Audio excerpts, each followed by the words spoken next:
Hello दोस्तों। आप सभी का स्वागत है मेरे यूट्यूब चैनल में। तो आज हम लोग करेंगे आरसीसी का क्वेश्चन करने वाले हैं, जिसमें लगभग 1300 क्वेश्चन है। टोटल 1300 आरसीसी में क्वेश्चन है, तो ये सभी क्वेश्चन को हम लोग करेंगे। ठीक है, ये जो क्वेश्चन है ये यूथ कंपटीशन से लिया हुआ है क्वेश्चन है, जिसमें प्रीवियस ईयर के जितने भी एग्ज़ाम हुए हैं ना, जेई या एई के, जेई या एई के जितने भी एग्ज़ाम हुए हैं, जो एसएससी जेई हो गया, आरआरबी जेई हो गया, यूपीपीएससी हो गया, यूपीएसएससी, ये सब जितने भी एग्ज़ाम हुए हैं स्टेट वाले और ये, जो भी हैं, तो वो सारे एग्ज़ाम का क्वेश्चन इसमें दिया हुआ है। तो यदि आप लोग इतना पूरा 1300 क्वेश्चन कर लेते हैं आरसीसी का, तो आप किसी भी जेई एग्ज़ाम को निकाल सकते हैं। मतलब जो भी आरसीसी का क्वेश्चन रहेगा उसको सॉल्व कर सकते हैं। तो इसके लिए आप लोग एक काम करिएगा कि आप लोग पहले नोट्स पढ़ लीजिएगा। जो भी आप लोगों के पास नोट्स होगा, तो आरसीसी का इस टॉपिक, जो पहला टॉपिक है, इसका आप लोग नोट्स पढ़ लीजिएगा, ताकि इस क्वेश्चन जो भी मैं कराऊंगा उसको सॉल्व करने में आप लोगों को कोई दिक्कत ना हो। और इससे आप लोगों का रिवीजन भी हो जाएगा, क्योंकि आप लोग नोट्स तो पढ़ेंगे ही और यहाँ आके आप लोग क्वेश्चन करेंगे, तो आप लोग का अच्छे से पूरा रिवीजन हो जाएगा और आप लोगों को पता भी चलेगा कि एग्ज़ाम में किस टाइप के क्वेश्चन आते हैं और डिफरेंट स्टेट में कितना कितना क्वेश्चन आया है, किस टॉपिक से क्वेश्चन आते हैं, आप लोगों को पता चलेगा। तो लगभग पहले टॉपिक जो है इसमें plain and reinforced cement concrete में 120 क्वेश्चन के आसपास है। ठीक है, 120 क्वेश्चन है।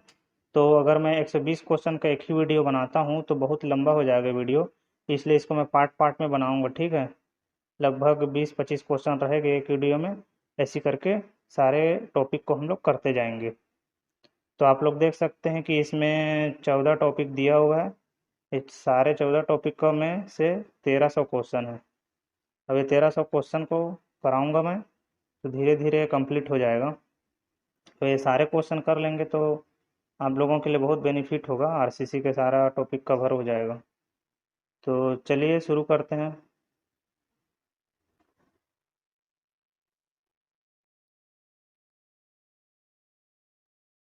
यहाँ पर देख सकते हैं पहला क्वेश्चन है, RCC electric poles are generally made of. तो इस क्वेश्चन में यह बोल रहा है जो आरसीसी इलेक्ट्रिक पोल रहता है वो किससे बना होता है। तो यहाँ पर देख सकते हैं कि चार ऑप्शन दिया हुआ है। तो देख लेते हैं चारों ऑप्शन में क्या क्या दिया है। Light weight concrete, pre stress concrete, cold weathering concrete, quick setting concrete. तो जो भी आरसीसी का इलेक्ट्रिक पोल बनता है वो जनरली प्री स्ट्रेस कंक्रीट से बनता है, प्री स्ट्रेस कंक्रीट से बनता है। तो इसका करेक्ट आंसर हो जाएगा ऑप्शन बी, इसका करेक्ट होगा।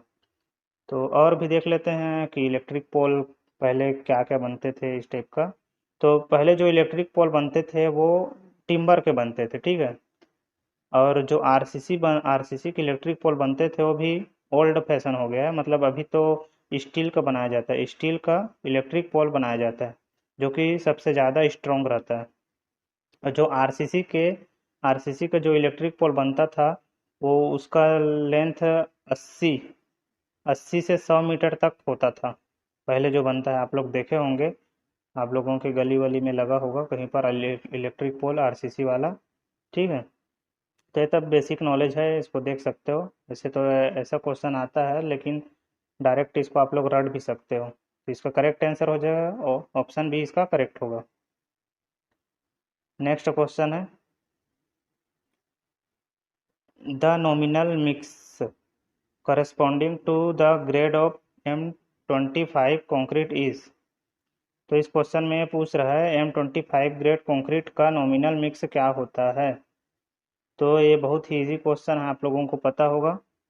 और पता है तो कमेंट बॉक्स में आप लोग बता सकते हैं इसका आंसर क्या होगा। तो चलो मैं बताता हूँ इसका आंसर क्या होगा। M20 का आप लोगों को पता होगा कि इसका होता है 1:1:2। ठीक है, तो इसका करेक्ट आंसर हो जाएगा ऑप्शन बी, इसका करेक्ट हो जाएगा। ठीक है, और बाकी का भी देख लेते हैं, जैसे कि M10 M15 का कितना होता है।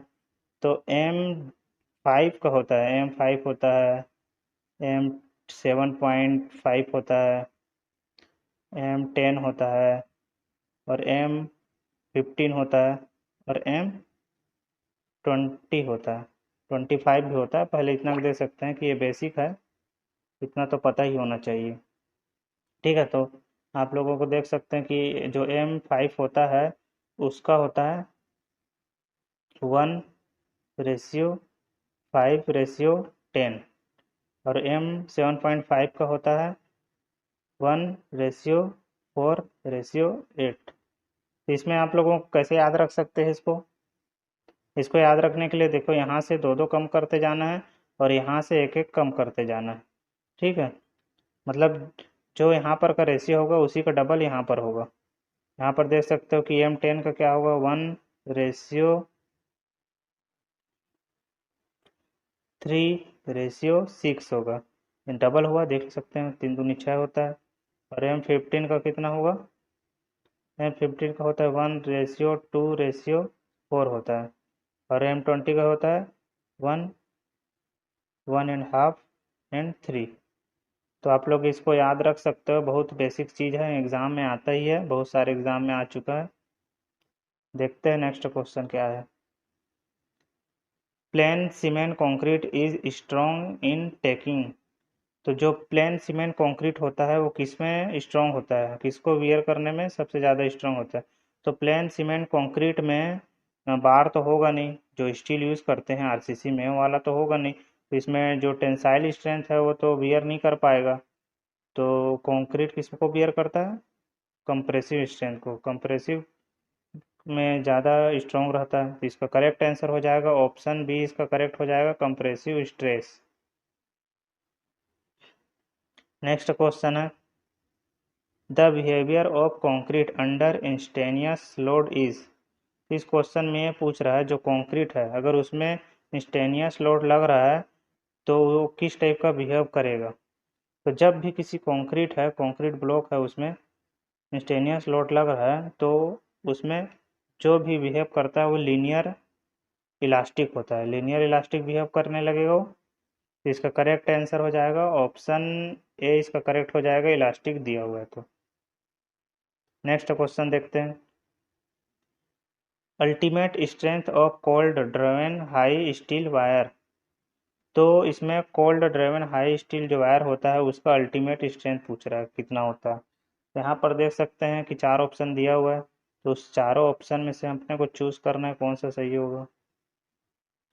तो सबसे पहले देख लेते हैं कि जो कोल्ड ड्रिवन हाई स्टील होता क्या है।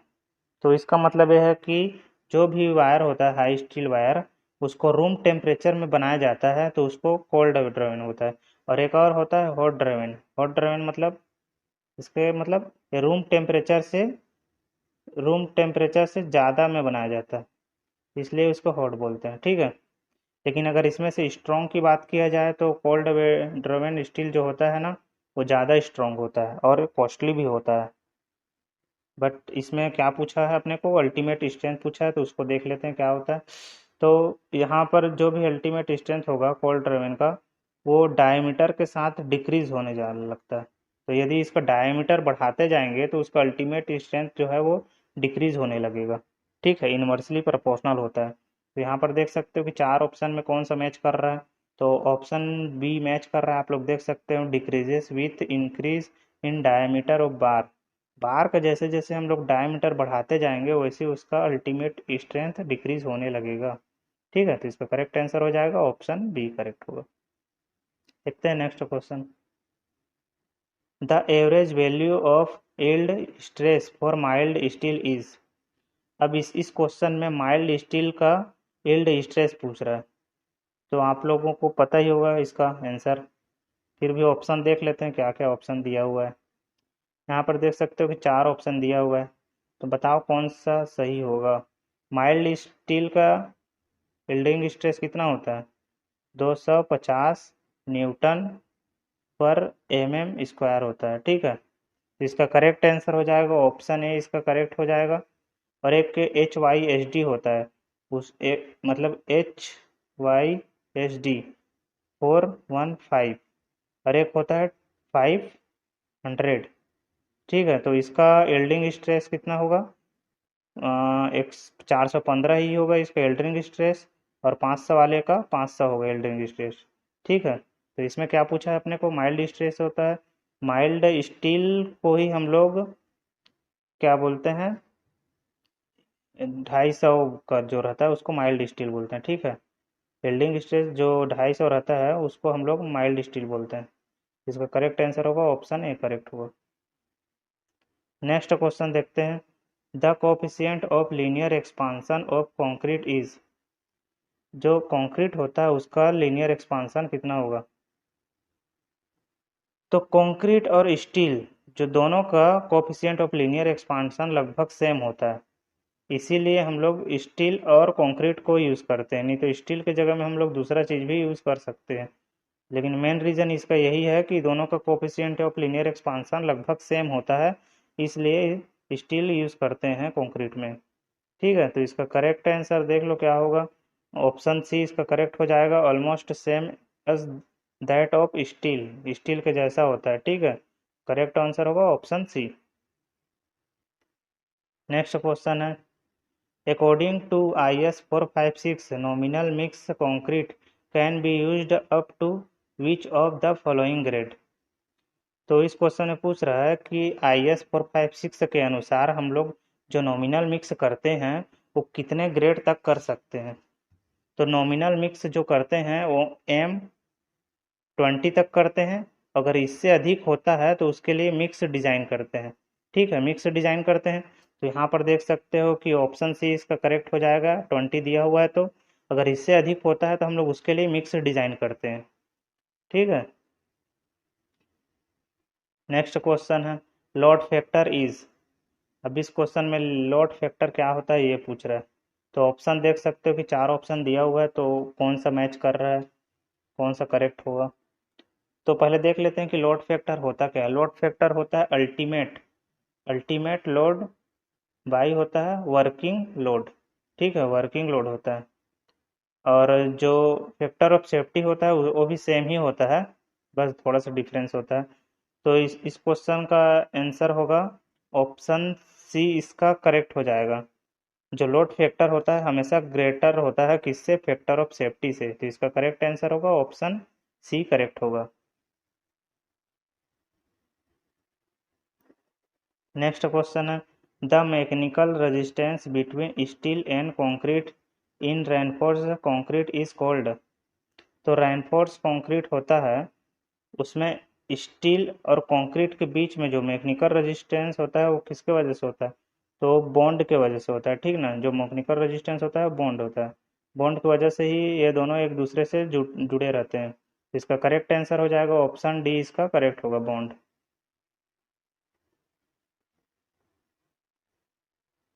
नेक्स्ट क्वेश्चन है, एज पर IS 456 2000 actual measure value of modulus of elasticity F E C में बी फॉर्म। देख सकते हैं कि क्वेश्चन क्या है, आप लोग पढ़ सकते हैं।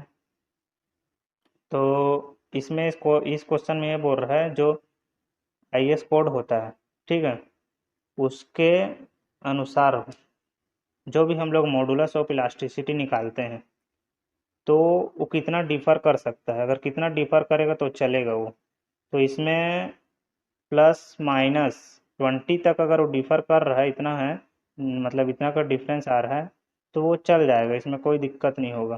अगर इससे ज़्यादा का होता है तो अपने को फिर डिज़ाइन विजाइन करना पड़ेगा दूसरा। तो यहाँ पर देख सकते हो कि 4 ऑप्शन दिया हुआ है। अब ऑप्शन डी इसका करेक्ट हो जाएगा, प्लस माइनस 20% दिया हुआ है, ठीक है।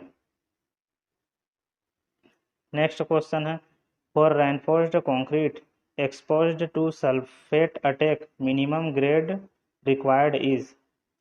यदि कोई RCC कंक्रीट है, ठीक है ना, कोई कंक्रीट है और वो सल्फेट अटैक है, मतलब उसमें सल्फेट के प्रेजेंट में है, तो मिनिमम कितना ग्रेड रिक्वायर्ड रहेगा। तो जब भी सल्फेट अटैक मतलब सल्फेट है तो उसके लिए M20 से कम नहीं लेते हैं ग्रेड, इससे अधिक ही लेते हैं। तो इसका करेक्ट आंसर हो जाएगा ऑप्शन सी, इसका करेक्ट होगा M20। इस क्वेश्चन में मतलब सल्फेट का पूछा है, अगर इसमें सी वाटर या इसके लिए भी पूछता तो उसके लिए भी M20 होता। प्लेन कंक्रीट के लिए, और अगर आरसीसी पूछता तो M30 होता। ठीक है, ये पीसीसी के लिए रहेगा और आरसीसी के लिए ये रहेगा। किसके लिए? सी वाटर के लिए। ये भी क्वेश्चन बहुत आता है, तो इसको भी देख लीजिएगा। नेक्स्ट क्वेश्चन है, the steel used in reinforced cement concrete work is. तो हम लोग रेनफोर्स्ड कंक्रीट होता है, उसमें हम लोग जो स्टील यूज़ करते हैं वो कौन सा स्टील यूज़ करते हैं? तो हम लोग जनरली दो टाइप का स्टील यूज़ करते हैं, एक माइल्ड स्टील होता है और एक होता है HYSD, जो कि आपको पहले मैं बताया हूँ। तो इस ऑप्शन, यहाँ पर चार ऑप्शन में से देख लो कौन सा ऑप्शन करेक्ट होगा। तो यहाँ पर देख सकते हो कि माइल्ड स्टील दिया हुआ है, HYSD तो दिया नहीं है, तो करेक्ट आंसर हो जाएगा माइल्ड स्टील, इसका करेक्ट आंसर होगा। नेक्स्ट क्वेश्चन देखते हैं, the tensile strength of steel used for reinforced work is. तो हम लोग जो आरसीसी में स्टील यूज़ करते हैं उसका टेंसाइल स्ट्रेंथ कितना होता है पूछ रहा है। तो यहाँ पर देख सकते हो कि चार ऑप्शन दिया हुआ है, कौन सा करेक्ट होगा?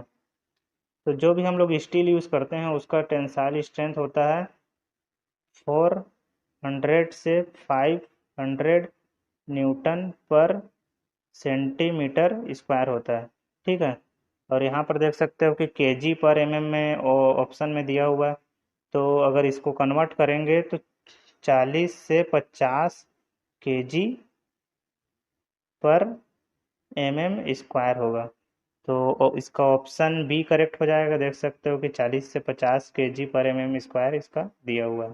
ठीक है, टेंसाइल स्ट्रेंथ होता है स्टील का। नेक्स्ट क्वेश्चन है, the approximate allowable stress in axial compression in reinforced concrete is. इस क्वेश्चन में ये पूछ रहा है, अलोएबल स्ट्रेस पूछ रहा है किसका? एक्सियल कंप्रेशन में। ठीक है, और अलोएबल को हम लोग क्या बोलते हैं? और परमिसिबल स्ट्रेस भी बोलते हैं, वर्किंग स्ट्रेस भी बोलते हैं। ठीक है ना, तो इसको याद रख लेना, क्योंकि क्वेश्चन में कुछ भी पूछ सकता है। तो यहाँ पर देख सकते हो कि चार ऑप्शन दिया हुआ है। यहाँ पर परसेंट के जगह में, परसेंट यहाँ पर गलत हो गया, यहाँ परसेंट के जगह में FCK होगा ना।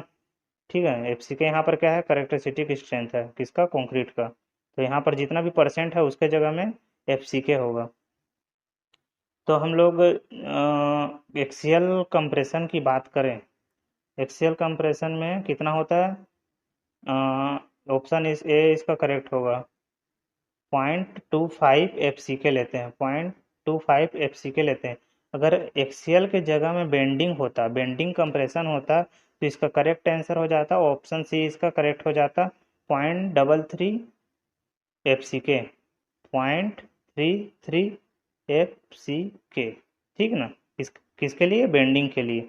अगर एक्सियल पूछा है या फिर डायरेक्ट कंप्रेशन पूरा रहता है या एक्सियल कंप्रेशन, दोनों सेम बात है, तो उसके लिए 0.25 FCK होता है। ठीक है, तो यहाँ पर करेक्ट आंसर होगा ऑप्शन ए, इसका करेक्ट हो जाएगा, क्योंकि यहाँ पर एक्सीएल के लिए पूछा गया है। तो ठीक है, हम नेक्स्ट क्वेश्चन देखते हैं, the relation between modulus of rupture and characteristic strength of concrete is given by. तो इसमें अपने को रिलेशन पूछा है किसका? मॉडुलस ऑफ रप्चर का और करेक्टरिस्टिक स्ट्रेंथ ऑफ कंक्रीट, दोनों का रिलेशन पूछा है। तो यहाँ पर देख सकते हो कि चार ऑप्शन दिया हुआ है, तो उसमें से देख के बताना है कि कौन सा करेक्ट होगा। तो मॉडुलस ऑफ रप्चर का फॉर्मूला आप लोगों को पता होगा, यदि आप लोग नोट्स पढ़े हैं तो आप लोगों को पता ही होना चाहिए। तो इसका करेक्ट आंसर हो जाएगा ऑप्शन डी, इसका करेक्ट हो जाएगा 0.7 √FCK होता है। ठीक है ना, 0.7 √FCK। नेक्स्ट क्वेश्चन है, to prevent sulphate attack in concrete for preparing concrete mix water pH must be within. तो इस क्वेश्चन में पूछ रहा है हम लोग को सल्फेट अटैक से बचाना है कंक्रीट को। तो जो हम लोग कंक्रीट बनाते समय जो pH, वाटर का जो pH होता है वो कितना होना चाहिए? तो आप लोगों को पता ही होगा कि कंक्रीट में जो भी वाटर यूज़ करते हैं उसका pH वैल्यू 6 से कम नहीं होना चाहिए, ऐसा तो पढ़े होगे। ठीक है ना, लेकिन इस क्वेश्चन में किसके लिए पूछा? सल्फेट अटैक के लिए। और ऑप्शन देख सकते हो कि क्या दिया हुआ है। तो 6 से तो कम होना नहीं चाहिए, तो ऑप्शन ए इसका तो ऐसे ही रॉन्ग हो गया, ऑप्शन डी भी इसका रॉन्ग हो गया, क्योंकि यहाँ पर 5 दिया हुआ है, यहाँ पर 4 दिया हुआ है। तो ऑप्शन सी और ऑप्शन डी में से कोई एक करेक्ट होगा। तो 6 तो यूज़ कर सकते हैं ना, 6 से तो कम होना नहीं चाहिए, लेकिन 6 से 9 इसका होगा। ठीक है, तो इसका करेक्ट आंसर हो जाएगा ऑप्शन बी, इसका करेक्ट होगा। 6 से 9 पीएच होना चाहिए, इसके बीच में है तो वो वाला वाटर यूज़ कर सकते हैं। नेक्स्ट क्वेश्चन है, for reinforced concrete beam slab PTC the cement concrete generally used. तो जो आरसीसी होता है, कौन सा, बीम स्लैब और ऐसी जो भी होता है, उसके लिए जनरली कौन सा ग्रेड यूज़ करते हैं। तो बीम और स्लैब के लिए जनरली हम लोग M20 यूज़ करते हैं, M20 यूज़ करते हैं, इससे भी अधिक का यूज़ कर सकते हैं, डिपेंड करता है कि स्ट्रक्चरल कैसा है हम लोग का। ठीक है, तो इस क्वेश्चन में जनरली पूछा हुआ है कि नॉर्मली के, तो करेक्ट आंसर हो जाएगा ऑप्शन है, इसका करेक्ट हो जाएगा M20, और इसका रेशियो दिया हुआ है M20 का यहाँ पर। तो अब आप लोगों को पहले मैं बताया हूँ कि M20 का कितना रेशियो होता है, तो इसका करेक्ट आंसर हो जाएगा ऑप्शन ए, इसका करेक्ट होगा। नेक्स्ट क्वेश्चन है, according to IS 456/2000 the modulus of elasticity of concrete can be taken as. तो इसमें मॉडुलस ऑफ इलास्टिसिटी पूछ रहा है, किसके अकॉर्डिंग, IS कोड के अकॉर्डिंग। तो आप लोगों को पता ही होगा, बहुत इजी क्वेश्चन है, बहुत बार पूछा जा चुका है, SSC में भी पूछा जा चुका है, RRB में भी पूछा जा चुका है। बताओ इसका क्या आंसर होगा, किसके अकॉर्डिंग। 2000 ना, यहाँ पर कोड भी देखना बहुत ज़रूरी है, क्योंकि 2000 और 95 के लिए अलग अलग है। तो हम अपने को 2000 के लिए पूछा है, तो इसका करेक्ट आंसर हो जाएगा ऑप्शन डी, इसका करेक्ट हो जाएगा 5000 √FC के। अगर 95 के लिए रहता, सॉरी 98 है, ठीक है, उसके लिए रहता तो कौन सा आंसर होता, ऑप्शन सी इसका करेक्ट होता, बट इस कंडीशन में ऑप्शन डी इसका करेक्ट होगा।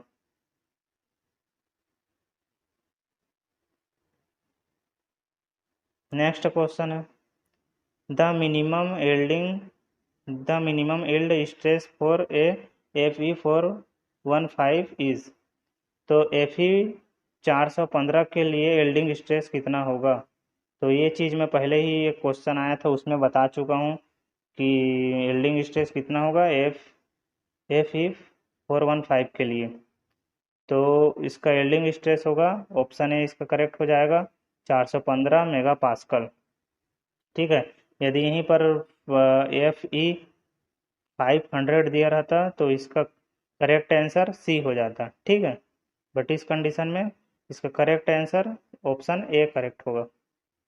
ठीक है, तो यहाँ पर आप लोगों का 20 क्वेश्चन पूरा कंप्लीट हो गया है।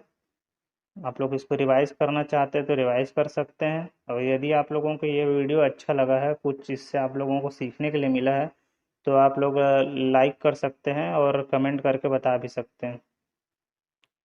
और इसका PDF आप लोगों को चाहिए तो मेरे टेलीग्राम ग्रुप में आप लोगों को मिल जाएगा, उसका लिंक डिस्क्रिप्शन में मैं दे दूंगा, वहाँ से जाके इसको डाउनलोड कर सकते हैं। ठीक है, इसका PDF।